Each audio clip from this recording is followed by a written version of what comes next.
咩啊？聽唔到咩啊？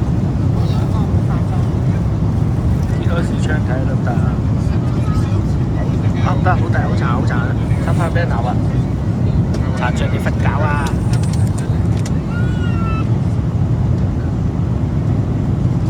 啊！食到三餐啦，好似好辛苦啊！你去唔到廁所啦？啊？你去唔到廁所？聽唔到？你去唔到廁所？我唔會再想食㗎啦，我唔食嘢啦。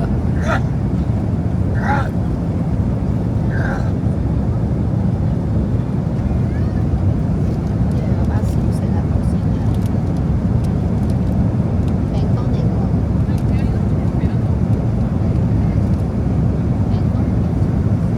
你解釋下下一步要做啲咩啊？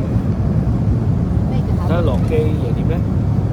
攞行李之後，攞行李嘅要喺出關前咧，取唔到錢，取唔到錢之後，出咗關之後就跟頭先嗰個話咩行出去轉右再轉右唔知咩啦，睇翻嗰個。取錢。係啊，跟住咧我哋就要揾我哋 check in 個位啦，去 check in 大樓。咁攞住行李去。但係我哋可以攞住行李過去執咗先嘅。係咪攞住行李去搶錢㗎？係啊。搶完錢就再執行李，就 check in。再唔係我去搶錢嗰個位嗰度，如果喺個關入邊嘅搶錢嗰度，你喺一邊等咯。再唔係撳櫃員機咯，佢可以撳櫃員機都按睇下機咯。點咯。咁然後使唔使將啲夾點樣整埋變少啊？要啊。難唔難度高啊？